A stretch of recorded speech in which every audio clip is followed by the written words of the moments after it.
Well, really, there are four things. Four things. Number one, they clog up the roads. Traffic is out of this world. Let's see if you can get it before I finish. Number two, they empty all the grocery stores. Excuse me, both of the grocery stores. Number three, they take up all the tea times. All gone. Number four, they drive up the cost of housing. I'm talking about Snowbirds. All very nice people from Canada. Seriously, but those are the four things that they do, and it's very irritating. It ruins the quality of life that we have.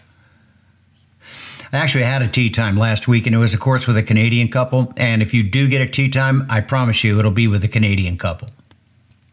And the woman decided she had to show me why she was a snowbird, so she has her phone, and she's going to show me a picture. I was like, trying to worry about not shanking my next 5-iron. Okay, you're held hostage when someone wants to show you a picture, I always say. So it's a picture of where they live. And, okay, I understand. I get it. I don't care, but I get it. And so the Canadians come down here for 6 months. They have to get back after 6 months because their insurance will be suspended, you see. And you can always tell when the Canadians are leaving, it's time for them to go, because the RV parks and the trailer parks, mobile home parks start to thin out a little bit. You say, now I can drive around. You know, I know it's miserable up there, and record heat, like this month, it's October, record heat. It's okay with me. Keep it coming. I got into a conversation with a friend of mine who's from Zambia, Africa. It's like South Central Africa, the heart of Africa. So I asked him about, what he thinks about living here in Arizona.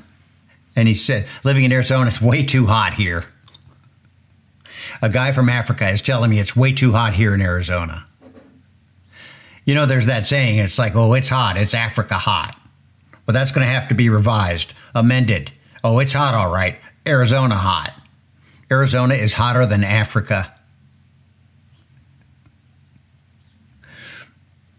Efinacanazole. I saw that ad. I pay attention to these pharmaceutical ads way more than I ever did. Efinacanazole, which is some cream, ointment, pharmaceutical for, yeast, fungus, toenail infection. You just picture some old guy in the pharmacy. Where's my efinacanazole? It's tadalafil that I love. Tadalafil, the generic for men's erectile dysfunction. Ta-da! The end result of that particular pharmaceutical. I walk into the desert and I reflect upon myself. It's peaceful, it's quiet, it's beautiful. What's with me? Why is it always my fault? And it is. I took on a attitude, I guess, a modem of operation to survive in this earth, and it's just blame yourself, Blade. Make sure it's always your fault. And I do, and it's not because I've got some insecurity or something like that, but it's because it makes it easier on me, because it's so much easier for me to forgive me than it is for me to forgive some asshole. Try it. It works.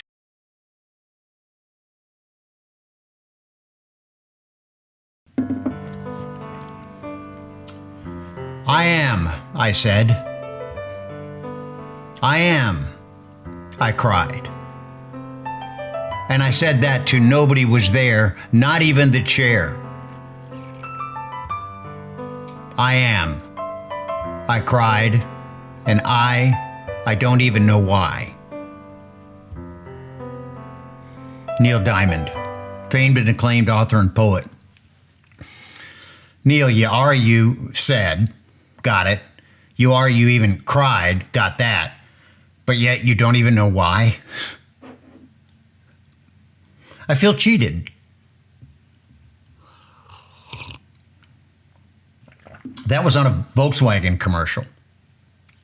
Someone had to approve that in some marketing board room. I love it, someone had to have said. But on the picture, I saw it during a football game. On the commercial, I saw it during a football game. And I cried, and you see pictures of a Volkswagen. I myself,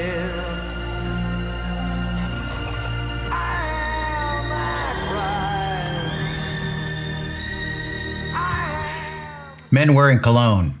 Broached that subject last week. To me, too personal. It's too much information. I don't want to smell anything on another guy. But in the gallery, some funny responses, appropriate responses. If I could find one that had the essence of gunpowder and cigar smoke, I'd give it a go. That's a good one, Douglas. You made me laugh. But bacon grease is my favorite essential oil. I appreciate your humor, always have, Mr. Mac Moore. Hailing from Kannapolis, North Carolina. Beards. What's the deal with beards? It's an ongoing phase. Every guy's got to have a beard. I don't care one way or the other. I cast no aspersions for people that have beards. I just recall when I didn't shave a while back, I was with some girl, and she let it slip one day after I hadn't shaved for a couple of weeks. Facial pubes.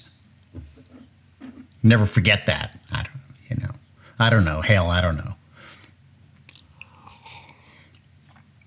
If you're an old man, I get it, because you give up. You don't care anymore.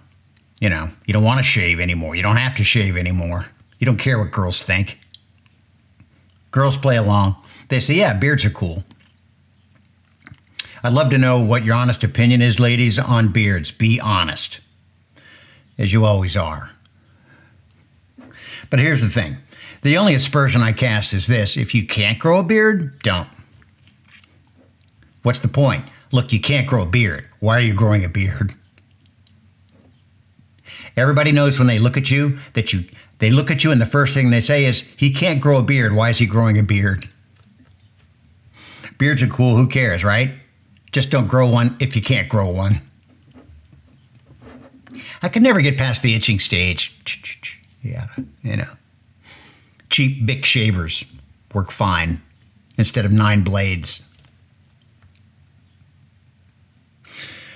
Yearly prostate, it's a DRE is what it's called, the yearly prostate exam. It's called a digital rectal exam. Rectal's a funny word, but it's not digital.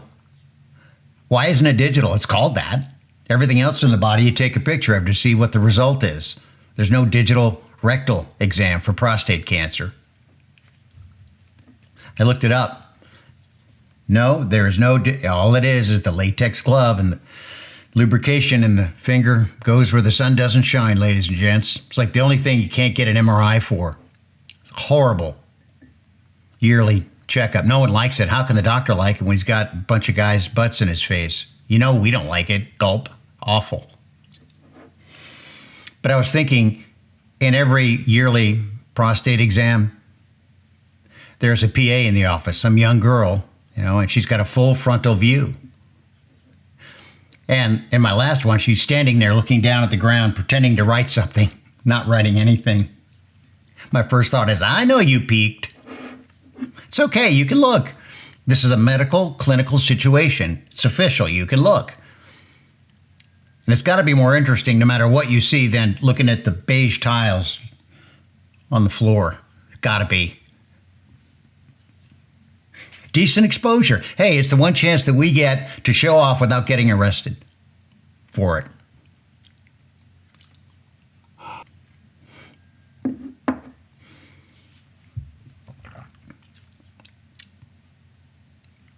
Thank you.